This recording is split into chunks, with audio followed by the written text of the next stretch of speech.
Hello, hello, hello, and welcome to this month's amazing lineup on the Her Version Impact, expanding rapidly with over 300 YouTube videos, 60 female guest speakers, and over 40 impact panel guests. We are now on 6 different podcast platforms, including Spotify, iTunes, and SoundCloud. I am thrilled to have a female panel filled this month as we talk about emotional and mental health.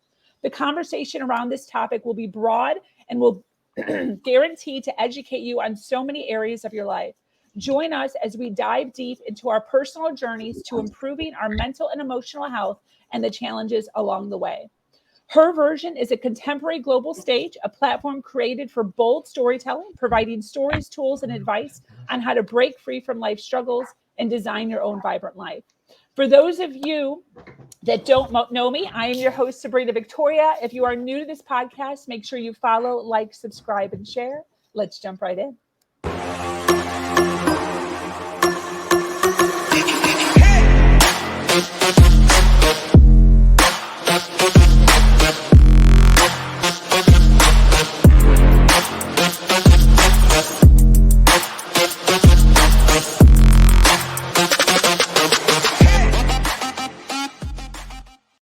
I would like Susan to pass the mic over to Miss Jennifer Lynn.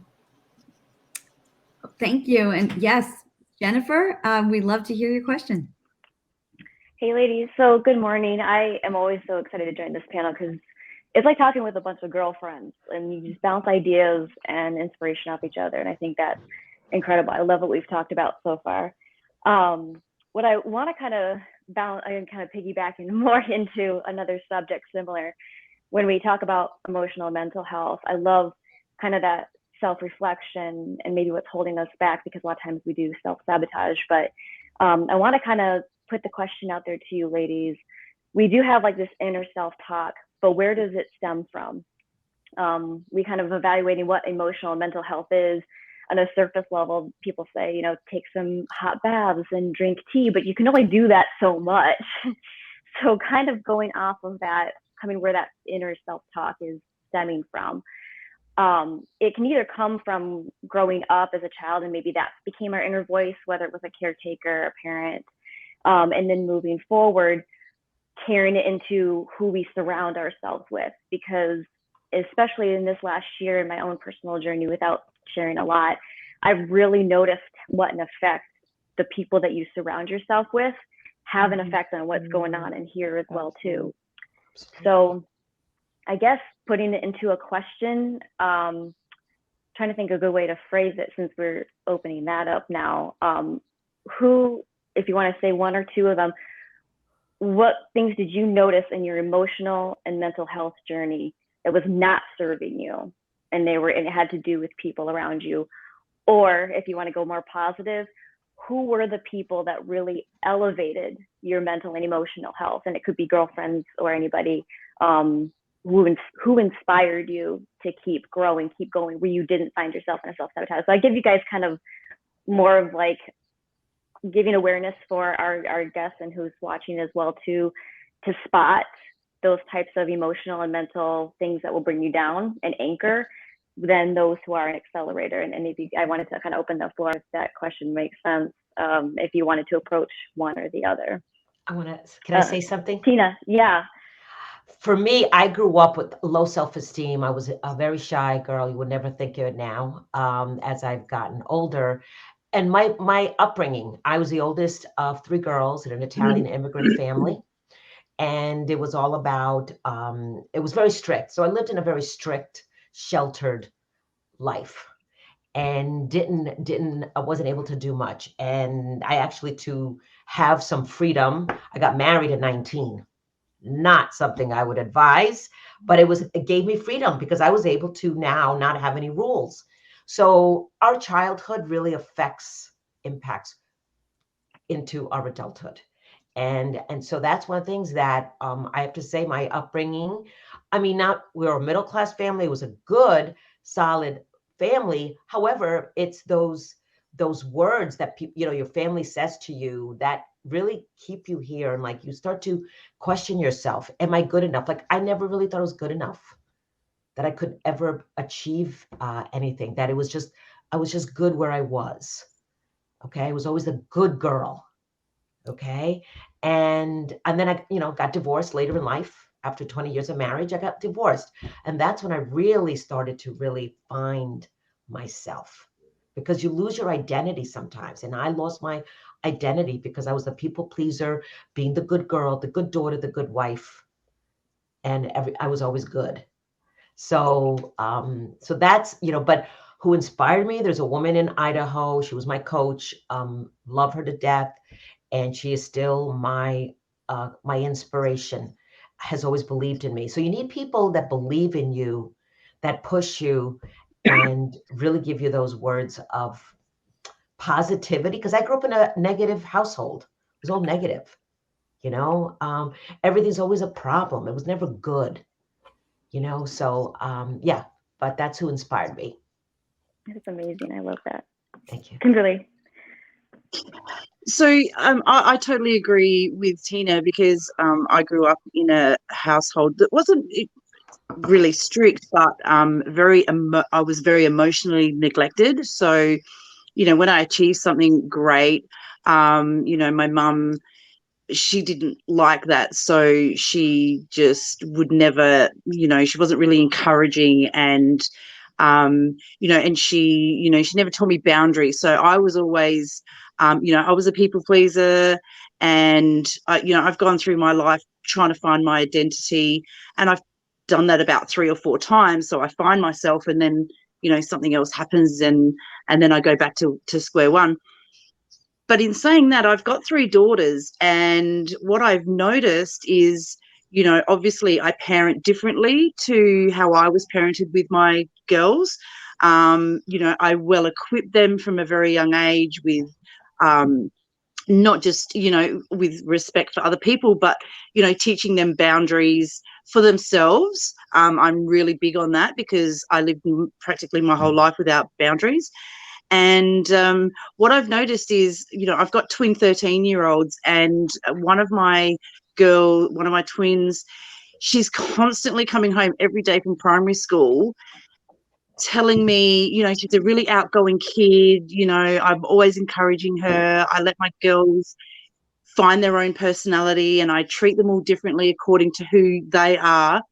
And what I find is these other girls at school are constantly, it's a really negative environment, because they're so competitive, and they're so it's a really weird form of bullying, because it's very much mind manipulation from the discussions that I have with my daughter, because she'll get in the car, and then the whole drive home she's telling me about what this girl did and what this girl said, and there's particular girls that would treat her in a way where I'd have to say, well, I'd have to analyze what they were saying, and I'd say, well, I really believe that, she's a little bit jealous because one of her friends is very competitive. So if my daughter did better in a maths test, this girl would, like, all of a sudden not talk to her. And that would be very confusing for my daughter, because she'd be like, oh, I thought she was my friend, and, but when I do better than her, she doesn't like it. And then my daughter starts questioning herself. And so I really think that, as well as being in a home environment, the school environment is really tough. And I think it's really tough for girls, because young girls these days are so competitive, and if, like, one will be like, oh, have you got a phone? And, oh, well, I've got an iPhone, like the latest iPhone or whatever. And, and my daughter doesn't, because I don't give them all those things. And so there's that competitiveness of, their family financial status, as well as, how well they do at school. And, my daughter's actually quite outgoing, but, I'm constantly coaching her into reading in between the lines of what these other children are saying to her, and so that she doesn't take it on board.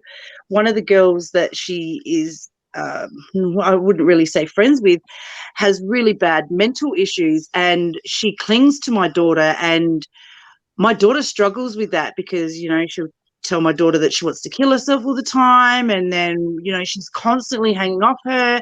And, you know, my daughter's going into high school next year and they're going to the same school. And I've said to her, you really need to tell her that you can't be her mother. You can't be her therapist. You can't, if she's not willing to change, she can't, because she's bringing her down.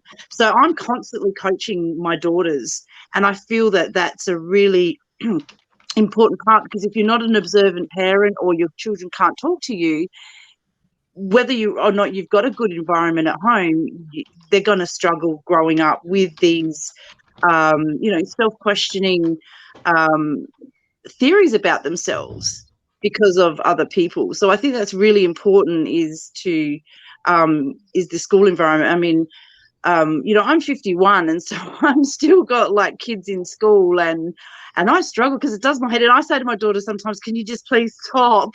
I don't want to know.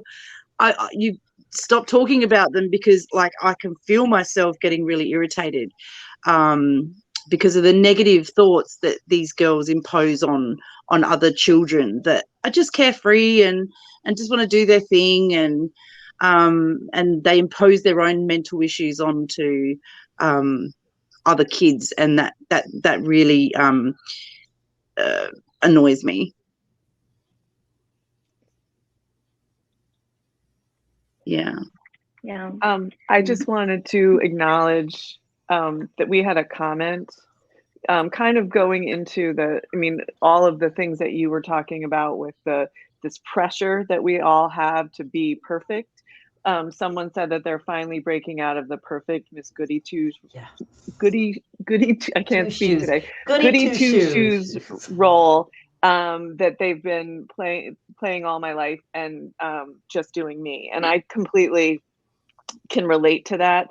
And I also wanted to say, like, I grew up with that. First of all, I absolutely detest the term good girl. Like, I would just like to abolish it from the English language, because it just puts females in a box. I don't like good boys either, but I'm focusing on women right now. So let's get rid of that. But I think that comes in all shapes and sizes. And I think, again, it's going back to, like, who am I? What do I want? Believing that I'm worthy of my hopes and dreams, and finding my own path.